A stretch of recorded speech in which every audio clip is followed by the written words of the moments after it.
South ఇండియాలోనే biggest sorry store మన Varahi silks మన విజయవాడ ఎంజీ రోడ్ లో డిసెంబర్ 4వ తారీఖున ఘన ప్రారంభం.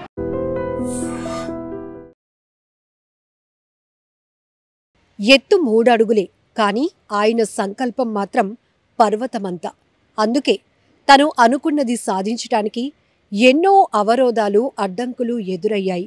ఈ క్రమంలోనే వ్యక్తులతో కాదు ఆయన పోరాటం, వ్యవస్థతోనే పోరాడి గెలిచిన ఈయన పేరు డాక్టర్ గణేష్. గుజరాత్కు చెందిన ఈ యువకుడి సక్సెస్ స్టోరీ ఖచ్చితంగా మనందరం తెలుసుకోవాల్సిందే. చూపుకి చాలా చిన్నగా కనబడుతున్న ఆయన సంకల్ప బలం మాత్రం ఎవరికీ అర్థం కాలేదు, కనిపించలేదు. కానీ ఆయనను ఆయనే బలంగా నమ్ముకున్నాడు. అందుకే ఎన్ని అడ్డంకులు ఎదురైనా ముందుకే అడుగు వేయాలి అనుకున్నాడు. ఈరోజు అత్యున్నత న్యాయస్థానం ఇచ్చిన తీర్పుతో మరొకసారి ఆయన విజయ గాథ మనందరం ఇప్పుడు చూడబోతున్నాం. ఇదిగో ఈ యువకుడే డాక్టర్ గణేష్ బరయ్య. పుట్టుకతోనే గ్రోత్ హార్మోన్ సమస్య. పొడవు పెరగలేదు. చూసే సమాజానికి చిన్నవాడిగా కనిపించాడు. కానీ ఆయన గురించి తెలిసిన వాళ్ళు అర్థం చేసుకున్నది మాత్రం ఆత్మవిశ్వాసంలో ఆయన ఎవరికీ తీసిపోడని. బాల్యం నుంచే చదువులో మెలకువ, పరీక్షల్లో మంచి మార్కులు, లక్ష్యం స్పష్టంగా ఉంది, వైద్య వృత్తి. కానీ ఇక్కడే మరోసారి విధి పరీక్షను ఎదుర్కొన్నాడు. కౌన్సిలింగ్కు వెళ్ళినప్పుడు ఎంబీబీఎస్ సీటు వచ్చింది. కానీ తక్కువ ఎత్తు కారణంగా నిరాకరణ ఎదురైంది. అతని కళ్ళ ముందే అతని కల ముగిసినట్టయింది. అలాంటి సమయంలో చాలా లో అయిపోతాం. కానీ ఈ గణేష్ మాత్రం వెనక్కి కాదు కదా, ముందుకే నడిచాడు. ముందు హైకోర్టు దగ్గర ఓడిపోయాడు. ఆ తర్వాత సుప్రీంకోర్టు. 2019లో భారత అత్యున్నత న్యాయస్థానం ఆయనకు అద్భుతమైన తీర్పునిచ్చింది. ఎంబీబీఎస్ చదివే హక్కు ఆయనకి ఉంది అన్న తీర్పు వెల్లడించింది. తర్వాత భావన్గర్లో ఎంబీబీఎస్ చదివారు. సీటు కోసం పోరాడిన మనిషి చివరికి స్టెథోస్కోప్ మెడలో వేసుకుని డాక్టర్గా బయటకొచ్చాడు. ఈరోజు ఆయన మెడికల్ ఆఫీసర్గా పనిచేస్తున్నారు. రోగులకు అండగా ఉంటున్నారు. ఎవరి ఎత్తు ఎంత అన్నది కాదు, మనిషి ఆత్మస్థైర్యం ఎంత అన్నది ముఖ్యమని ఆయన తన జీవితంతో నిరూపించారు. ఇది కేవలం ఓ వ్యక్తి విజయం కాదు, ఇది సమాజంలో ఒక సందేశం. శరీర పరిమితులు ఓ భవిష్యత్తుకు అడ్డు కాదు అన్న నమ్మకం. ఓ యువకుడు తన హక్కు కోసం పోరాడిన తీరు, చట్టంపై, న్యాయంపై తనపై నమ్మకం, ఇవన్నీ కలిపి ఓ బలమైన ఉదాహరణగా నిలిచింది.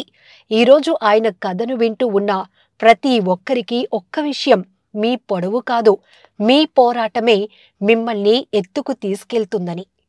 ఇలాంటి వండర్ఫుల్ పర్సన్స్ గురించి మనం చూడటం వింటమే కాదు, ఆచరిస్తే, అందులో లోతుని అర్థం చేసుకునే ప్రయత్నం చేస్తే ఖచ్చితంగా మనం కూడా అంతే బలాన్ని పుంజుకుంటాం.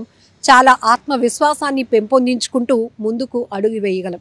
అయితే అందరికీ ఇది సాధ్యపడుతుందా అంటే పడకపోవచ్చు. కానీ ప్రయత్నం అంటూ మొదలు పెడితే ఏమో భగవంతుడి సంకల్పం కూడా తోడైతే ఖచ్చితంగా ఇలాంటి సక్సెస్ స్టోరీలు ఎన్నో మనం సొసైటీలో చూడొచ్చు. సమాజం అభివృద్ధి చెందాలన్నా, సొసైటీలో ఒక హెల్దీ అట్మాస్ఫియర్ కనిపించాలన్నా టీనేజర్స్ పైనే చాలా రెస్పాన్సిబిలిటీ ఉంది. ఎందుకంటే ఈ మధ్యకాలంలో చూస్తున్నాం, చిన్న చిన్న విషయాలకు కూడా వాళ్ళలో ఉన్నటువంటి కాన్ఫిడెన్స్ని లూజ్ చేసుకుంటున్నారు. చిన్న చిన్న విషయాలకి కూడా తల్లి తండ్రి అనే ఆలోచన చేయట్లేదు. క్షణికవేశంతో వాళ్ళు చేస్తున్నటువంటి కఠినమైన నిర్ణయాల వల్ల ఆఖరికి ఏమీ సాధించలేకపోతున్నాము, ఏమీ సాధించలేకపోయాము, నాకెవరు ఏమీ చేయటం లేదు, నేనెవరికి ఏది కాను అంటూ రకరకాల ఆలోచన ధోరణితో ఆత్మహత్యలకు కూడా వెళ్తున్న వాళ్ళు. ఇవి చూసినప్పుడు చాలా బాధేస్తోంది. కానీ గుజరాత్కు చెందిన ఈ డాక్టర్ గణేష్ గారి సక్సెస్ స్టోరీ విన్నాక ఖచ్చితంగా కాన్ఫిడెన్స్ లెవెల్ అలా పెరుగుతున్నాయి అనడంలో ఎలాంటి డౌట్ లేదు. మన పిల్లల్లో ప్రతిరోజు చేతిలో ఫోన్లు ఉంటున్నాయి.